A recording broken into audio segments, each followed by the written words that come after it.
Saturdays at 1 p.m. Make sure you're watching WoodwardSports.com for our new show, Chompin Puck.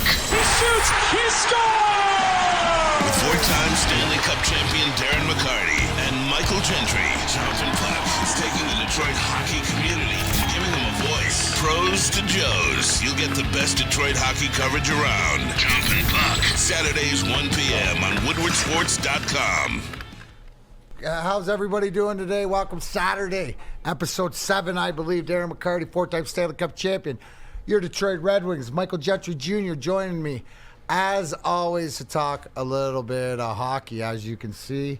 Things are eventful for the Wings, obviously getting down. We know for a fact now that we're out of the playoffs, but what we should get excited about now for is coming up in the draft, being part of how it works in the NHL is that there's percentages. Let me take a revisionist history. A few years ago, Mike, do you remember when we stunk? We stunk so bad, I think we were 20 points worse than everything else. Now, under the old adage when I played of the NHL, right, the worst placed team got the first pick, but Gary Bettman hockey, I digress. We're just going to leave it that changed the rules, right? So now it's the bottom 4 teams get a percentage, da-da-da-da-da. Right now, as we sit, the Detroit Red Wings, yours, mine, our Detroit Red Wings, have a 5% chance of getting the first overall pick. Not so good. And Connor Bedard, who, generational player, yes. If you check out Big D Energy, I did a little segment on Connor Bedard and how he would be your 1C to your captain, Dylan Larkin. What it would, lack of a better term, it'd be like drafting Steve Yzerman back in 1983, 40 years later. Generational player. So in saying that, what does it mean for the last, why should we pay attention to these last games? Obviously, last week, big win against Pittsburgh. Ain't gonna kayfabe ya. It's Thursday. We're recording this because we're busy. So Carolina this weekend, you got weekend games. What do you expect? You want to lose. Just makes it easier when you want to lose. Why? Because if you can move up one spot, right, it gives you a 7% chance. Or, as my colleague on Big D Energy, Neil Rule, told me, a 40% chance of improvement. So don't worry about if we don't win these games the rest of the year. Worry about what we're building towards. The draft is one of them. Along the lines of the draft, what about guys that you've already drafted, Michael? And we had some big news in the last week. So this episode of Chompin Puck is not about what's going on with the team now. It's what's going on in the team in the future. Because Steve Yzerman has made some very, very big moves. And Michael, I'd like you to bring the people up to speed where it doesn't have to do with the big club, but it has to do with the trickle-down effect. Yes. As sure as most of the Red Wings faithful already know, but William Wallinder, Marco Kasper, and Carter Mazur are going to finish the season with Grand Rapids. So obviously that's good for them, good for the Red Wings. You kind of get a glimpse into their future, get to see what those young guys are made of. And, you know, you've seen it this season. If you followed along, they've all had 3 great, I wouldn't say great seasons, but they've had good seasons, and they've shown development and growth, and that's pretty much all you want to see. And then you want to see what they can do at this next level, going from the SHL, or as for Missouri's case, the University of Denver, to the AHL. You want to see how their game translates to a new level, and then maybe next year, obviously you got training camp and whatnot, but hopefully they can make that jump. Maybe not all of them, but a few of them, you know. Well, a lot of the times, and if you've watched Chompin Puck episodes before, I've commented on the fact that what do you look forward to in the last part of the season? And for the big NHL team, what do we see? We see Simon Edvinsson get a taste, get his first goal, get a cup of coffee, stuff like this. Well, in the minors with Grand Rapids for the rest of their season, and then they're not bound to make the playoffs, but you got William Wallinder and Marco Kasper coming over from Sweden, from the Swedish, the elite league over there, where they both played for Rögle. They both had a successful season as 18, 19-year-old guys, so it's all a part of the process and speeding up. Hey, they get a cup of coffee, working towards next year, which you would expect that they're need another year to develop, but they're putting themselves in here. The one kid I want to concentrate on is Carter Mazur. Yep. This is another hometown kid, guys. that has grown up, Little Caesars program, a guy that has gone Jackson State or Jackson native. Sorry. Absolutely, hometown kid, step kid and stuff like this, and to see. When he did his signing and stuff, and all his team jerseys that he played for, and most of the ones that you recognize if you know Michigan hockey and stuff like that. So it's another more or less Michigan kid that you can get behind now. Obviously, last year in the University of Denver, 40 games played, 22 goals, 37 points, almost a point a game. But the fact, 22 goals, and a big part of the U.S. team World Championships and stuff like that. So.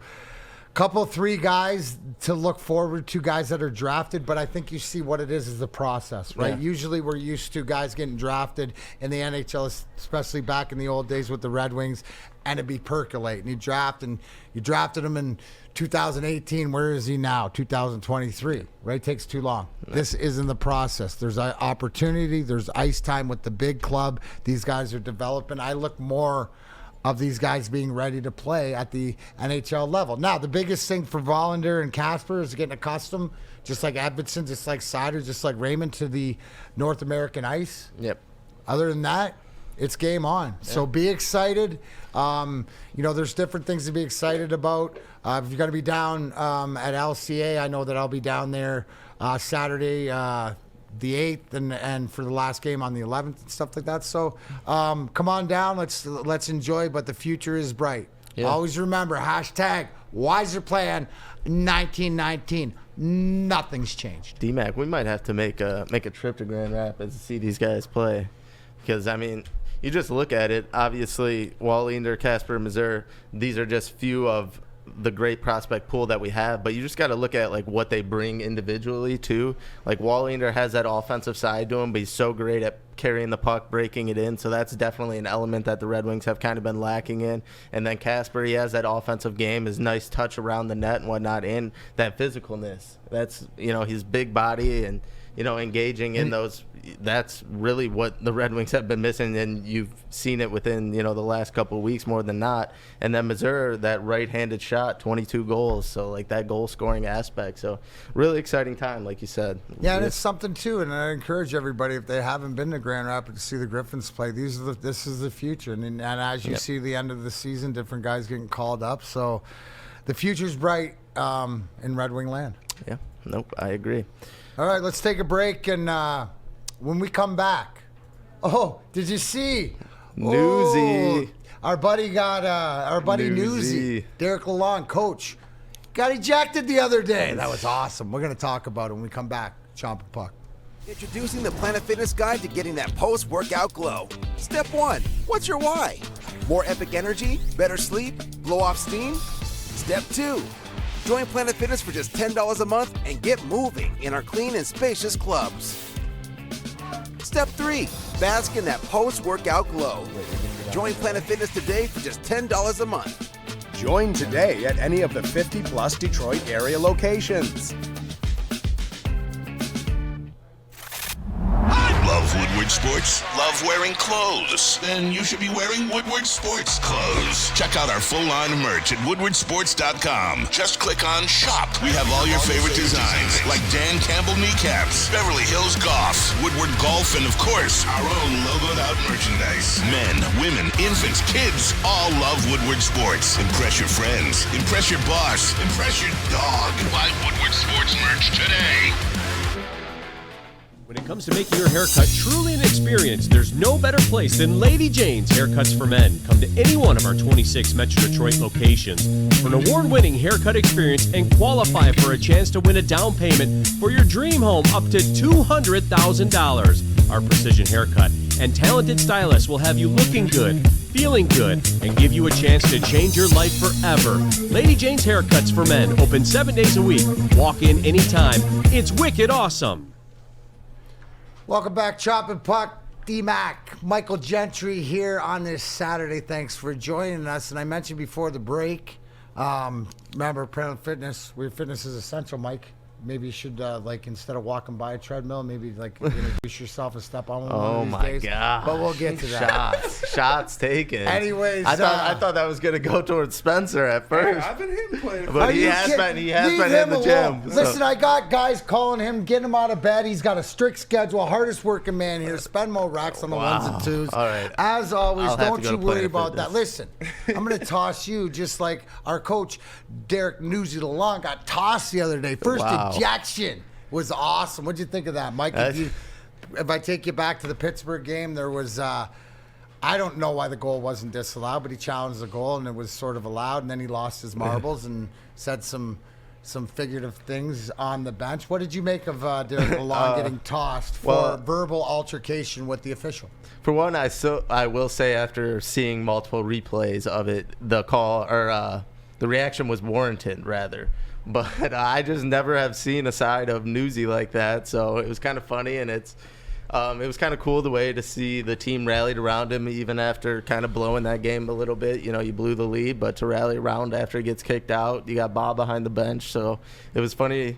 It was funny that it happened, but it was even cooler to see them rally after him getting kicked out and, you know, the DP hat trick in the third period. Like, woo. That was awesome. And then, awesome. And that's the one thing I want you to know is that if people want to question and coming to his first year, but he's the right guy for the job. Oh, yeah. He's got those You can guys. tell. They play hard for him. They loved it. It was a little bit spark on the bench. You don't lose anything because your assistant coaches have been head coaches and stuff like this. Yeah. But it's great rating at the end of the year if you're looking for little signs that these guys care. Yeah, they care. Yeah. So.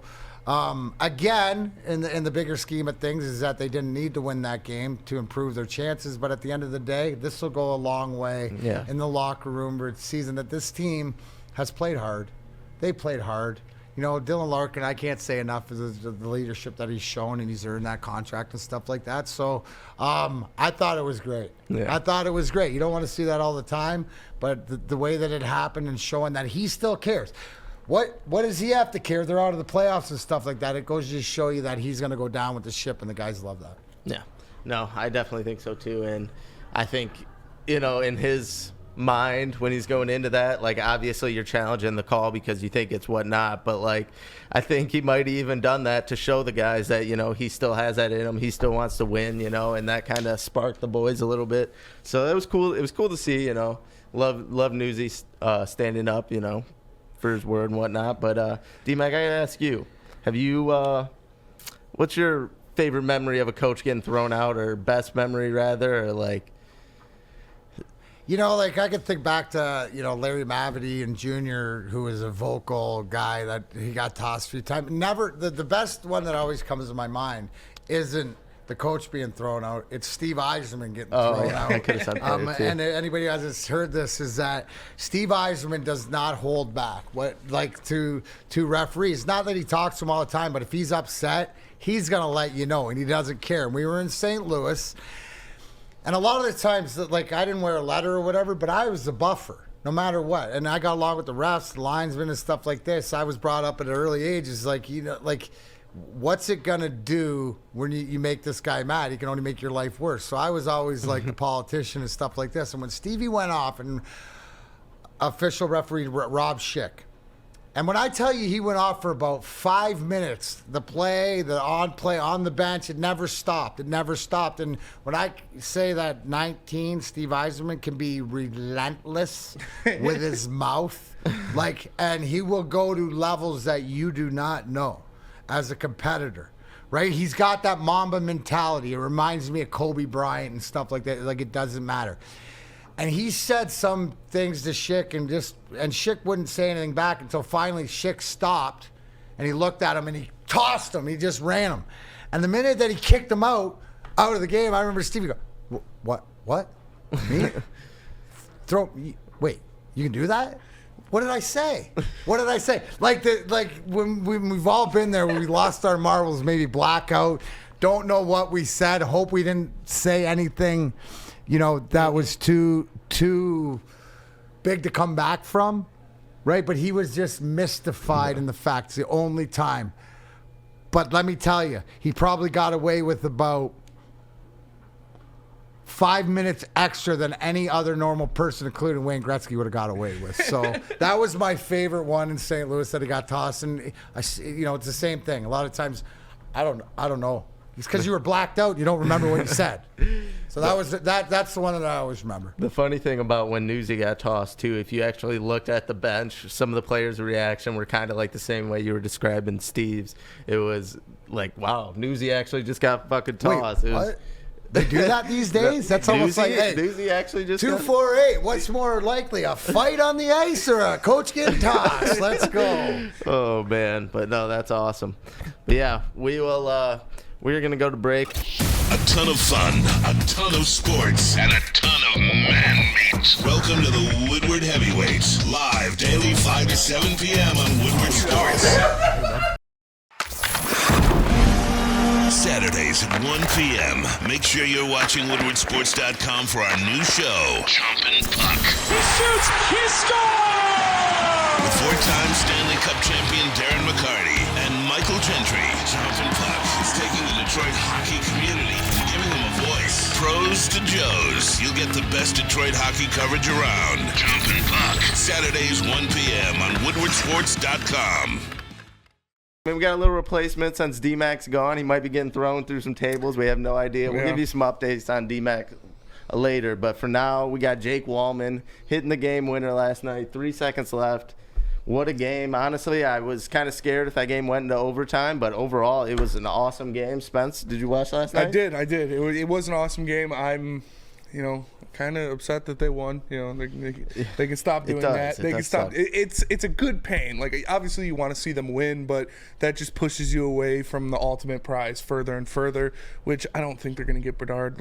As much as I'd love for it to happen, I just can't see it in the cards. But it was a good win. It was a good win to see the boys out there, and I was excited for it. But yeah, Neil always says it, like, every win hurts you now. Yeah, so it's true. And Walman in the game or in the press conference last night, he talked about it. He said, does it feel good playing spoiler to these teams? And he goes, no, I don't really view it as playing spoiler. I view it as more like this is our playoffs. These games kind of transfer into next year for us, and we try and keep that momentum going.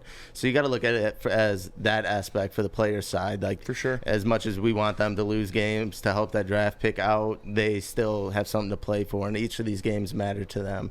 So, but, yeah, and it's interesting when you look at it, like, as much as you want the Red Wings to fall, rather, you still got to trust Steve Yzerman. He, all 4 of his picks now, because we got some news today, Spencer. Yes. All 4 of his picks will now be in the Red Wings uniform, not for today, rather at Winnipeg. But for the future, we don't know when Kasper's actually getting to play his first game. He's on the plane, I guess. He's flying on the plane. Yeah. So that's some big news. I mean, it's just for him to get some reps in, and they do play some quality teams down the stretch. They play Carolina again towards the end of the season. So they play a lot of good teams down this stretch, and useful minutes for a useful guy. And maybe this will translate into next year, and we'll see him off rip out of training camp in the Red Wings uniform, not getting any time in Grand Rapids. So I like it. I'm really curious to see where they put him at in this lineup, because it's kind of injury riddled. Yep. So it's going to be weird. I don't know if they throw him. I don't want to throw him to the Wolves off rip and have him facing top lines. Yeah. But I feel like you have to. That's what he's projected to be. You kind of got to just. It's like a measuring stick. See where he's at. Obviously, if he goes out there that first game and he struggles a little bit, then you can bring him down a notch. But I want to see him play with talent. I don't. Not that the Adam Ermannis of the world aren't talented, but I don't want to see him play with those type of guys. I want him to see with the top dogs. Obviously, sliding in at that 2C would be what you would want to see. Yeah. So I mean, because he is projected top 6 talent, and when you have a guy that's going to come in here, and obviously he's shouldn't be here at this point. If all things went well, he wouldn't be here at this point, but that's what it is. And you bring him in here, you can't put him on the 3rd and 4th line, because that won't give him a good read of what the NHL is actually going to be like. That's not going to give you a good read of what he can do for your team. So you got to put him in that top 6, and I just want to see him go after it. It is trial by fire at some point. And who cares? These hockey players, it's not like baseball. Like you bring up a guy in baseball too early, he sucks, his confidence is crushed, mental is gone. Hockey players aren't like that, man. You're going to put them in there, they're going to fight. They know what they're doing. They know what they're going into. So I'm excited to see Kasper up here to see what he can do and to get some real minutes, hopefully in that top 6. Yeah, and just like you said, Edvinsson has been playing like this, and he's gotten his little spurt in, and he's had those mental mistakes. All these players are going to go through it. So if we can get Kasper's out of the way early and get those reps in, I think it's all the better. And it's just crazy. Like I said, the last 4 top 10 picks that Yzerman had are all going to be playing to finish out the season. So it's crazy to look to the future and what's coming for next year. Obviously, they're going to make some signings. They might let some guys go, might make some trades. They have so much draft picks. So, like, it's the room for opportunity with this team is so wide open, and I'm ready for it, man. I'm excited for it too. It is a glimpse into the actual Yzer plan. It is a glimpse into what this whole build has been about. Obviously, you already have seen it for 2 years now with Mo Seider and Lucas Raymond, but you're bringing in a guy like Simon Edvinsson, putting him in there, kind of letting him fight for his life. He hasn't looked spectacular, but he hasn't looked out of place. Yeah. He's done what he needs to do, and he knows what he needs to work on. And now you have Kasper coming in.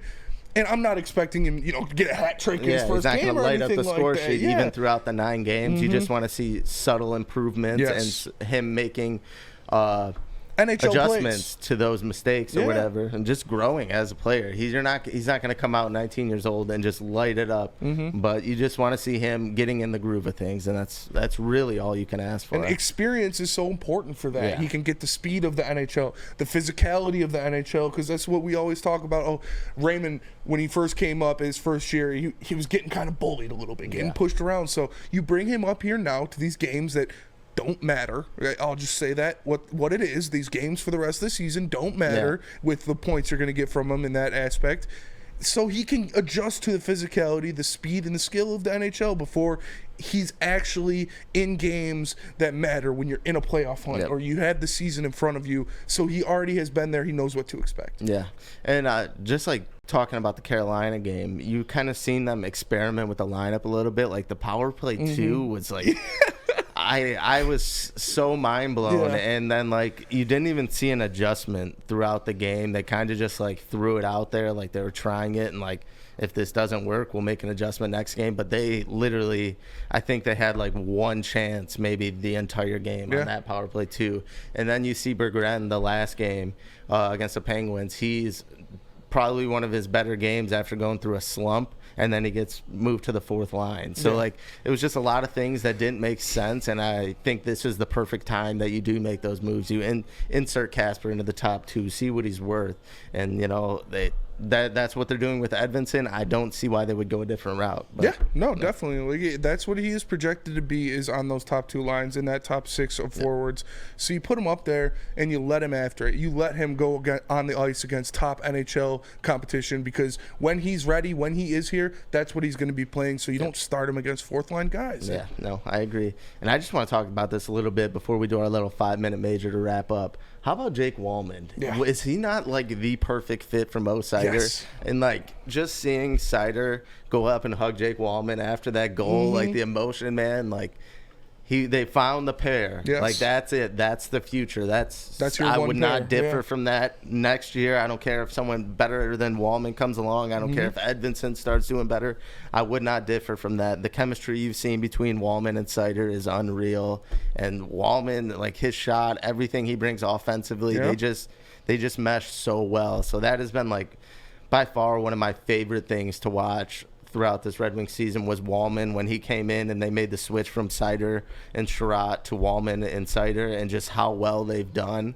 And then you can kind of insert Sherratt lower in the lineup. And then you even moved a guy like Motto when he was playing with Phil Peronic. They were playing so well. It just showed how much depth you have. And now you insert Simon Edvinsson coming in next year. It's just, there's a lot to be excited about. And Walman, man, I love him, man. And Walman was the afterthought of that deal. You know, when you got rid of Witt, he was just kind of the toss. He was okay. You're gonna get Sundqvist, and all right, here's Walman too. And he comes in there and he's played great. And like you said, everything he can do movement wise, moving around, getting up in the offense, his shot, his ability, he's got like dangles for a D-man, and it's impressive to see him. Like you said, he complements Mo Seider so well. They obviously seem to get along very well, and that should be your number one D pairing for next year, no matter what. Yep, 100%. No matter what. And I stressed about it a little bit earlier, but in the press conference when he was talking about winning, like he's been like that the whole year, and I could tell even before that contract extension that just the relationship that he has built in the locker room with these guys that was eventually to come. Yeah. And like I could tell he wants to be here, and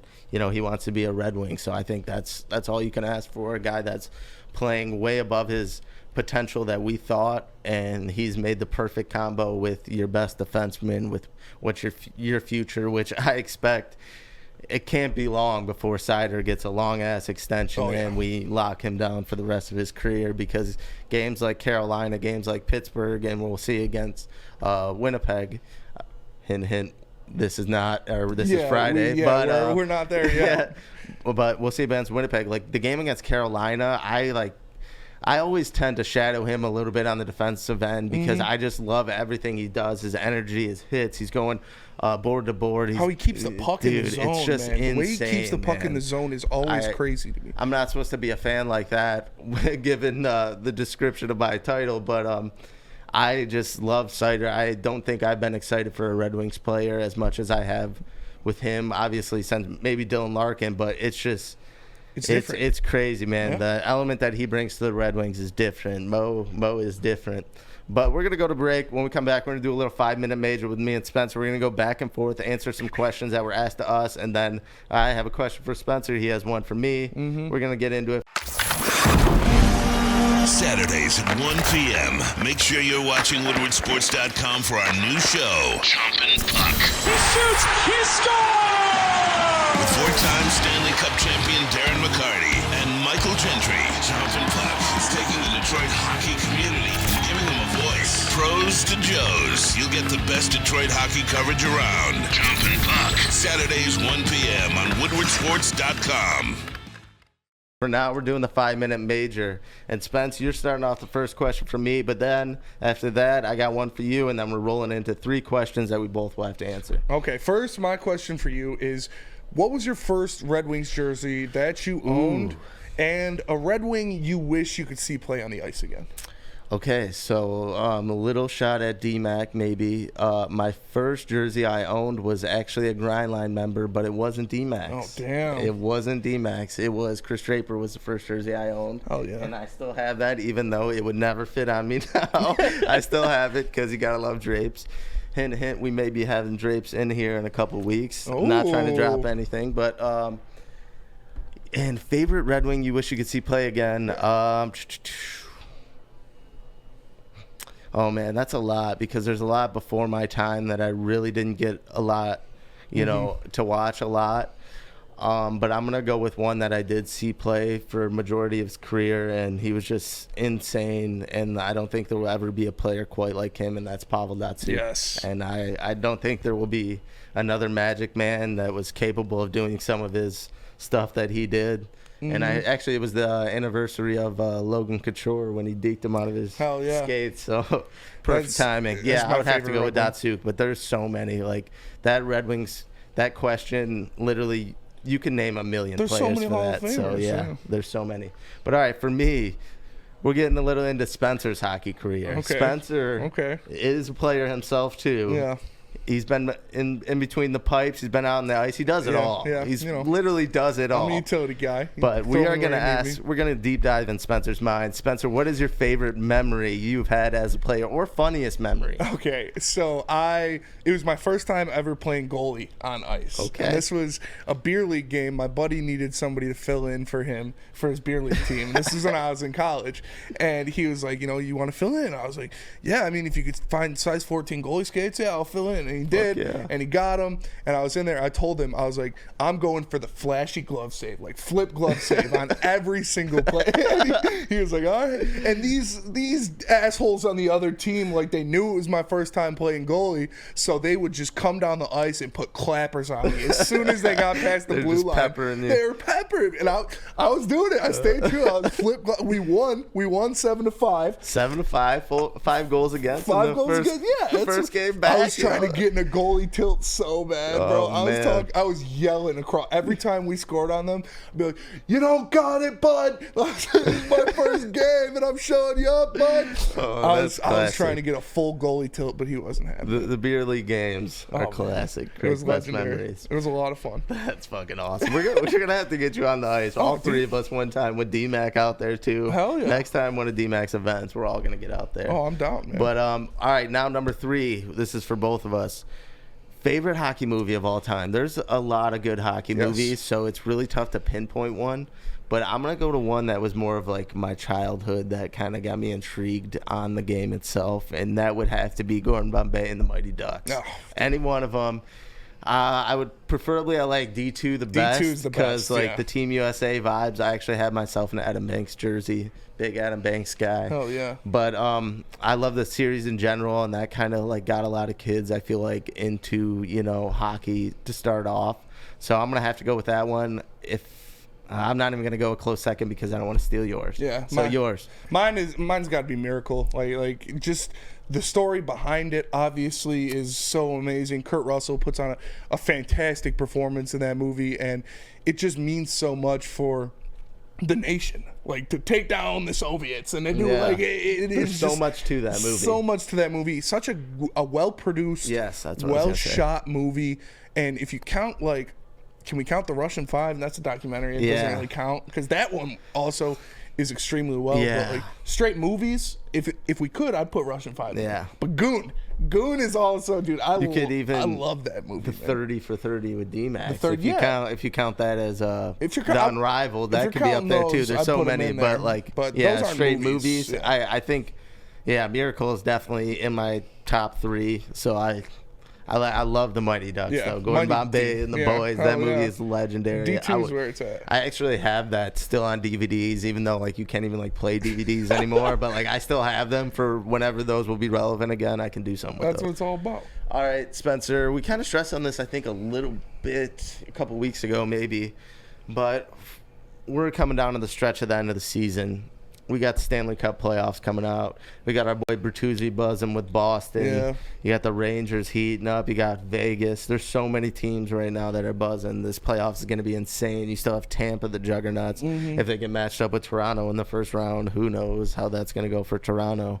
But who's your pick to win the Stanley Cup? I mean, it's hard not to say Boston, just how loaded they are and everything they got going on, and they're on pace to break the record for most points. But I'm not going to say Boston because it's too easy, and it never works out like that in the NHL. They won the presidents. Parity. They got the president's curse and whatnot. So who knows if they break that? Yeah, I'm not going with Boston. I'm going to go with Carolina, man. I love the Canes. They play so well. They play so hard. Yeah. They're physical as well as they are skilled, and they're kind of my second team, like, because my dad's from North Carolina, so I'm a big Canes guy. I like the Hurricanes, and I just think this is their year. They're gonna break through, and they're gonna finally get there. One thing about them is they're very well balanced. If you even look at their score sheet, it's not like very top heavy. Obviously, you have Sebastian Aho and you have Svechnikov. Those are two fantastic players, and their points are kind of well above the rest of the team. But if you look at like their bottom 6 and whatnot,